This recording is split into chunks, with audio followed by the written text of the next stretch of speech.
Bonjour et bienvenue dans cette nouvelle vidéo dans laquelle on va parler aujourd'hui d'un extrait de la série HPI. La série HPI, c'est une série qui est diffusée sur TF1, c'est une série donc qui est créée pour la télévision avec Audrey Fleurot. Dans cette série, elle incarne une personne avec des capacités intellectuelles assez impressionnantes qui va aider la police à résoudre des enquêtes. On va aujourd'hui étudier un extrait de cette série et parler du vocabulaire qu'on va entendre dans cet extrait. Si c'est difficile pour toi de comprendre le vocabulaire familier dans les séries ou d'apprendre du nouveau vocabulaire, alors cette vidéo est faite pour toi. Je t'appelle Blue. You speak very good French? Yes, yes.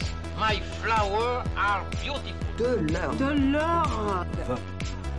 The burger. Okay. I will explain the burger. Bonjour, moi je m'appelle Marion, je suis professeure de français langue étrangère et mon objectif c'est de t'apprendre la langue française grâce aux films et aux séries. Aujourd'hui, on va étudier ensemble un extrait de la série HPI. Tu retrouveras un lien pour télécharger le PDF de cette leçon directement en dessous de cette vidéo. Tu vas pouvoir donc garder le vocabulaire et les informations intéressantes de cette leçon sur un document PDF pour pouvoir réviser régulièrement. L'extrait que j'ai choisi, il se situe au début de la série. C'est la première vidéo d'une série de vidéos que je vais vous faire sur la série HPI. On y va, on regarde cet extrait ensemble. Attendez. C'est quoi votre truc? Vous êtes surdoué? 162 QI. Haut potentiel intellectuel. HPI, comme ils disent. Et ouais, mon cerveau marche tout seul et puis je cours derrière. Mais qu'est-ce que vous foutez à faire le ménage? Il semblerait que j'ai un problème avec l'autorité. Ouais, j'ai jamais réussi à garder un boulot plus de 2 mois. Et je vous parle pas de ma vie privée. Non, c'est pas un cadeau mon truc, hein.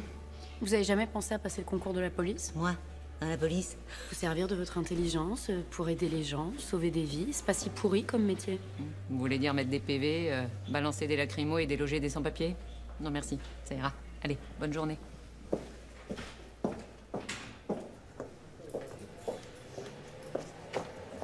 Mais qu'est-ce que tu fous là? Bah d'abord bonjour, ça va bien? Oui, je vais bien. Elliot m'a dit que t'étais chez les keufs, j'ai le droit de m'inquiéter. Putain, mais quelle balance celui-là, je te jure. Bon, allez, viens, on se casse, je te raconterai. Autant de poulet au mètre carré, moi ça me fout des plaques. Et donc là, elle est sacrément sapée, les greluches, là. Tu crois que c'est son bac, lui? T'as dit quoi là? Tu parles de moi là? Excuse-moi, j'ai pas bien entendu. C'était une blague, une blague. Non, enfin, monsieur, viens me prêter plus. Ça te fait marrer? Hein? Qu'est-ce que tu fais? Arrête, Pas comme ça, on comment t'as élevé ta mère?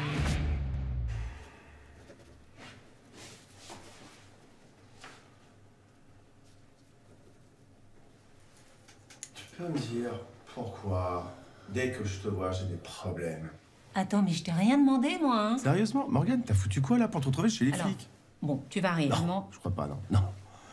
Tu t'es encore fait virer, c'est ça? Il y a ce dossier qui s'est cassé la gueule, alors j'ai jeté un coup d'œil rapide et j'ai tout de suite vu qu'il y avait un truc qui collait Tu pas. sais quoi? En fait, je veux plus savoir. C'est plus mon problème. Le seul truc que je te demande, c'est de pas donner le mauvais exemple à Elliot et Chloé. Attends, qu'est-ce que tu veux dire par là? Vas-y, développe. Je développe. Ouais. Ils sont où là, par exemple? Encore avec ta super babysitter de 90 ans? 75. Alors oui, Henri, c'est peut-être pas changer les couches, mais en attendant, il peut leur apprendre l'histoire de France. Eh oh, dis donc. Bah, je m'y connais en histoire de France. Il y en a encore pour longtemps, là? Et comment ça se passe? Passer 18 heures, vous payez les babysittes ou bien? Donc vous avez vu, Morgane Alvaro, c'est un personnage haut en couleur. C'est une série que j'aime beaucoup, c'est vraiment très divertissant et puis on apprend pas mal de choses, c'est vraiment très sympa. Reprenons le début. C'est quoi votre truc? Vous êtes surdoué?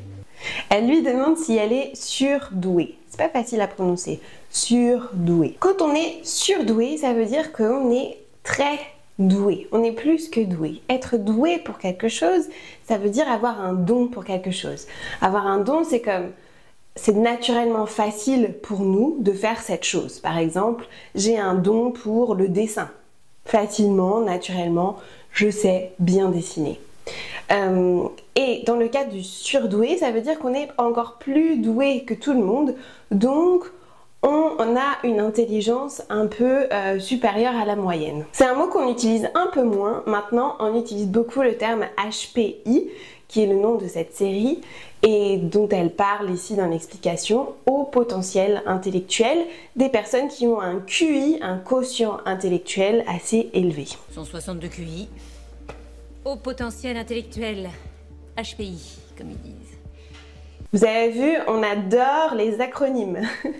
Il y a quelques acronymes comme ça à la mode, comme HPI par exemple.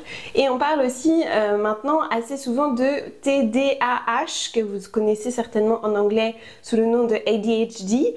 En français, on va dire TDAH. TDAH, trouble déficitaire de l'attention, avec ou sans hyperactivité. Mais qu'est-ce que vous foutez à faire le ménage? Il semblerait que j'ai un problème avec l'autorité.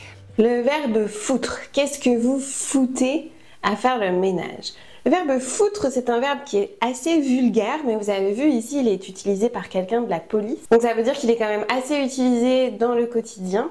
On l'utilise par exemple pour remplacer le verbe faire ou le verbe mettre. Ici, qu'est-ce que vous foutez à faire le ménage?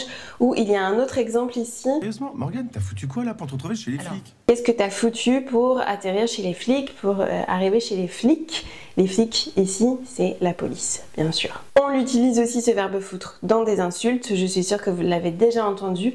Mais dans le sens de faire, on l'utilise assez régulièrement. C'est familier, c'est un peu vulgaire, mais vous voyez, même quelqu'un de la police qui va parler à quelqu'un qu'elle ne connaît pas, elle va utiliser le verbe foutre. À la police? Vous servir de votre intelligence pour aider les gens, sauver des vies, c'est pas si pourri comme métier. J'aime bien cette expression, c'est pas si pourri. Pourri, ça veut dire mauvais. Ça veut aussi dire quand un fruit, par exemple, est trop mûr et qui commence à être avec de la pourriture, de la moisissure, il est pourri au sens propre. Mais quand on dit que quelque chose est pourri, ça veut dire que c'est nul. Qu'elle lui dit, c'est pas si pourri. It's not that bad. C'est quelque chose que vous pouvez vraiment réutiliser régulièrement, cette construction de c'est pas si quelque chose avec un adjectif. Ah, c'est pas si mauvais ce repas, ou c'est pas si horrible ce film. On continue avec un petit point grammaire. Ici, dans cette phrase, J'ai jamais réussi à garder un boulot plus de 2 mois. Et je vous parle pas de ma vie privée. on utilise le verbe réussir. C'est important pour vous de garder en mémoire que le verbe réussir s'utilise avec à. Réussir à faire quelque chose. Et maintenant, dans cette partie, À la police? Vous servir de votre intelligence. on utilise le verbe se servir qui, lui, sera suivi de. Se servir de quelque chose. C'est des choses qui paraissent assez petites mais qui sont très importantes pour vous et qu'il faut absolument retenir, apprendre par cœur. Il n'y a pas de règles pour ces petits de et ces petits a après les verbes, il faut les apprendre et c'est vraiment très important pour ensuite construire vos phrases. Je referme la parenthèse grammaire et on retourne à la suite de cet extrait. Sérieusement, Morgane, t'as foutu quoi là pour te retrouver chez les flics? Bon, tu vas rire, Non, je crois pas, non. Ici, elle lui dit « tu vas rire ». Et lui, il dit « non, je crois pas ». Tu vas rire dans le sens où tu vas voir, ça va être rigolo ce que je vais te raconter. Même si elle sait que ça va pas être vraiment le faire rire, mais c'est une manière de détendre un peu l'atmosphère et c'est sa manière de parler à elle. Ce qui est très intéressant ici, on peut s'attarder quelques minutes sur la prononciation de ce « non, je crois pas ». Écoutez bien. Tu vas rire, non? Je crois pas, non. Non, je crois pas, non. Vous entendez ce ch? Non, je crois pas, non. C'est quelque chose dont je vous ai déjà parlé dans une ancienne vidéo, dont je vais mettre le lien ici, quelque part en haut. Le je, il va se transformer en ch devant un k. Non, je crois pas, non. Tu vas rire, non? Je crois pas, non. Tu t'es encore fait virer, c'est ça? Il y a ce dossier qui s'est cassé la gueule, alors j'ai jeté un coup d'œil rapide et j'ai tout de suite vu qu'il y avait un truc qui collait Tu pas. sais quoi, en fait, je veux plus savoir. Elle parle d'un dossier qui s'est cassé la gueule. Se casser la gueule, c'est un synonyme de tomber. C'est familier, c'est un peu vulgaire aussi. Le dossier, c'est casser la gueule. On peut dire aussi je me suis cassé la gueule. Attention, c'est pas la même chose que casser la gueule à quelqu'un, qui ici ne veut pas dire faire tomber quelqu'un, mais vraiment battre quelqu'un, se battre avec quelqu'un, taper quelqu'un. Donc, se casser la gueule, tomber, casser la gueule à quelqu'un, battre, taper. Très fort, très très fort. Alors j'ai jeté un coup d'œil rapide et j'ai tout de suite vu qu'il y avait un truc qui collait pas. Tu sais quoi, en fait, je veux plus savoir. Et donc elle a jeté un œil, je suis sûre que vous connaissez cette expression, ça veut dire regarder rapidement, et elle a vu que ça collait pas. Ça colle ou ça colle pas. Ça vient bien sûr du verbe coller, que vous avez dans copier-coller par exemple. Donc avec de la colle, de la colle vraiment l'objet pour coller vos papiers, on appelle ça de la colle. Et quand quelque chose colle pas, une information colle pas, ou deux informations ne collent pas entre elles, ou des fois aussi quand ça ne colle pas entre deux personnes, on peut le dire, entre nous ça colle pas, ça veut dire que ça marche pas, c'est pas logique, ça va pas ensemble. Ok? Donc elle a repéré en regardant le dossier qui est tombé qu'il y avait quelque chose d'étrange. Les informations, elles ne concordaient pas, c'était pas logique. Le seul truc que je te demande, c'est de pas donner mauvais exemple à Elliot et Chloé. Attends, qu'est-ce que tu veux dire par là? Vas-y, développe. Je développe. Ouais. Ils sont où là par exemple? Encore avec ta super babysitter de 90 ans? 75. Alors oui, Henri, c'est peut-être pas changer les couches, mais en attendant, il peut leur apprendre l'histoire de France. Eh oh, dis donc. Bah, je m'y connais en histoire de France. On continue avec nos verbes. Ici, c'est intéressant le verbe apprendre. En fait, ils ont deux enfants ensemble, donc il lui fait comprendre qu'il aimerait bien qu'elle n'ait pas une mauvaise influence sur ses enfants. Et en fait, elle fait garder ses enfants par son voisin, qui est un vieux monsieur de 75 ans. Donc, il ne sait pas changer les couches d'un bébé, mais il peut leur apprendre l'histoire de France. On va apprendre quelque chose à quelqu'un. En français, le verbe apprendre, il peut vraiment s'utiliser comme apprendre, mais aussi comme enseigner. Ici, apprendre, donc je vais par exemple apprendre le français pour moi-même, mais je vais t'apprendre à toi le français. Donc ici, il va apprendre aux enfants l'histoire de France, il va leur apprendre. Si c'est quelque chose de compliqué, ces petits pronoms, leur, lui, le, la, j'ai fait une vidéo sur ce sujet il n'y a pas très longtemps, je te laisse aller la voir aussi ici. Alors oui, Henri, c'est peut-être pas changer les couches, mais en attendant, il peut leur apprendre l'histoire de France. Eh oh, dis donc. Bah, je m'y connais en histoire de France. Et donc il répond, moi aussi, je m'y connais en histoire de France. Ça, c'est vraiment une expression complète. S'y connaître en quelque chose, ça veut dire avoir beaucoup de compétences dans ce sujet, avoir beaucoup de... être un connaisseur dans ce sujet. Je m'y connais en histoire de France, je m'y connais en automobile, je m'y connais en vin, par exemple.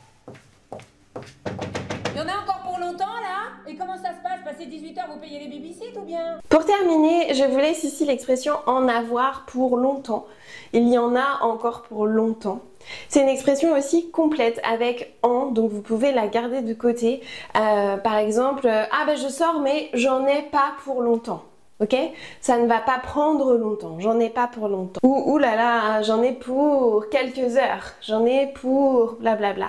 Donc pour un temps, on va utiliser ça. J'en ai pour 20 minutes, par exemple. Voilà, c'est la fin de cette vidéo. J'espère que ça vous a plu. J'espère que vous avez aimé ce petit extrait de la série HPI. Je vais en refaire d'autres parce que j'adore cette série et que je l'utilise aussi dans mes cours. Donc n'hésitez pas à revenir pour voir les prochaines vidéos. Vous trouverez le lien pour télécharger toutes les informations de cette leçon dans la description de cette vidéo. C'est un PDF avec toutes les informations que je viens de vous donner, plus quelques autres informations et aussi le script de l'extrait. Ce PDF, il est gratuit, il vous suffit juste de rentrer votre adresse email et vous pourrez accéder gratuitement à ce PDF. En attendant, je vous souhaite une très bonne continuation avec votre français et je vous dis à très bientôt sur YouTube. Au revoir!